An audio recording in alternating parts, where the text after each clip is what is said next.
ব্যবস্থা করে দিব, ইজ্জত লাগলে আমাকে বল, ইজ্জত আমি এনে ব্যবস্থা করে দিব। আমি আমার কাছে ওইগুলা চা যেগুলা মানুষে দিতে পারবে না, তারপরে আমি তোকে দিব। এবার সত্যি করে বলেন, আল্লাহ কি দেয় না নাকি আমরা নিতে জানি না? আমি সবার মুখ থেকে শুনতে চাই, আল্লাহ কি আসলেই দেয় না নাকি নিতে জানি না? আচ্ছা, যে আল্লাহকে আপনারা মানেন, এটা ওই আল্লাহ না যেটা ফেরাউনকে দিছিল? যারা দাঁড়ায় আছেন তারা একটু বলেন না, এই আল্লাহ ওইটা না যেটা নমরুদকে দিছিল? এই আল্লাহ ওইটা না যেটা আবু জাহেলকে দিছিল?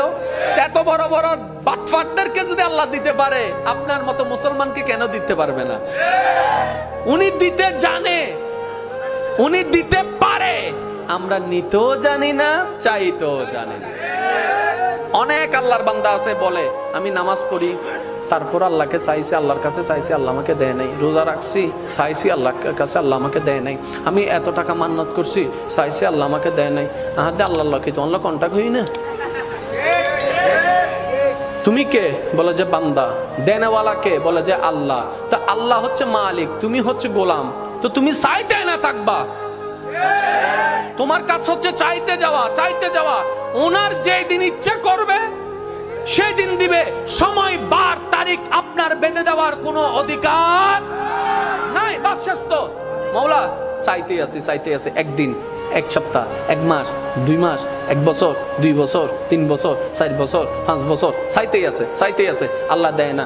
10 বছর পরে আল্লাহ পাক বলে, দেখছস জিবরাইল, দেখছস আমি এতদিন দিই নাই, তারপরও আমার বান্দা আমার থেকে নিরাশ হয় নাই। আমি তো এটা চাইছিলাম। সুবহানাল্লাহ। এখানেই তো প্রেম, এখানেই তো মহাব্বত। আপনি কি মনে করছেন আল্লাহ আপনার নামাজের জন্য বসে আছে? আপনার আমার নামাজের জন্য আল্লাহ বসে আছে, আপনার আমার রোজার জন্য আল্লাহ বসে আছে।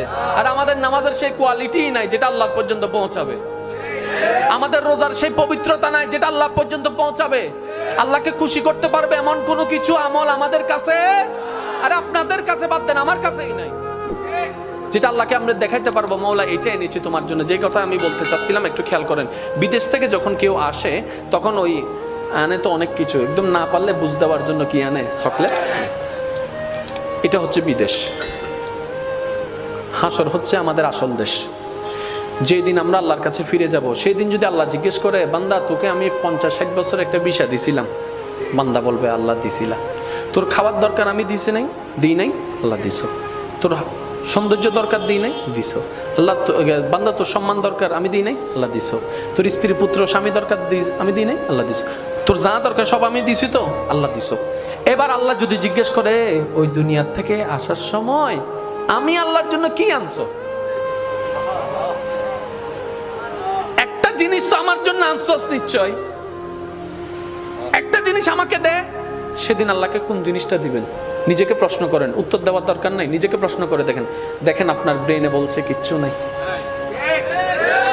সবাইকে প্রশ্ন করেন, কিচ্ছু? জোরে বলেন না কিচ্ছু।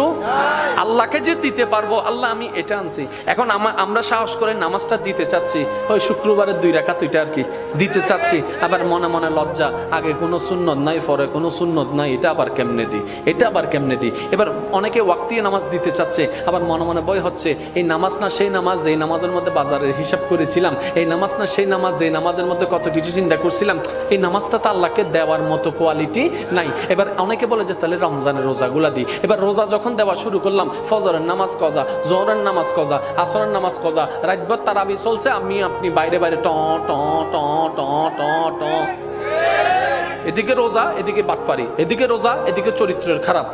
এটাও দেওয়া সম্ভব? এবার হজের বেলায় যখন আসলো, ওকে হজটা দিব কেমনে? হজ করে এসা একটা প্রোগ্রামে আমাকে দাওয়াত দিছিল, আলহাজ না লেখার কারণে আমি সেই মাহফিলে যাই নাই। বলছিলাম 4 লাখ টাকা দিয়ে আলহাজ কিনে আনছি, আমাকে আলহাজ লেখো নাই, ওই মাহফিলে আমি যাব না। এবার বলে যে হজও দেওয়ার কোনো সুযোগ নাই। এবার আসলো জাকাতের বেলা। এবার জাকাতের বেলা যখন আসলো, বলে যে ছবি সারা জীবনে জাকাত দিই নাই।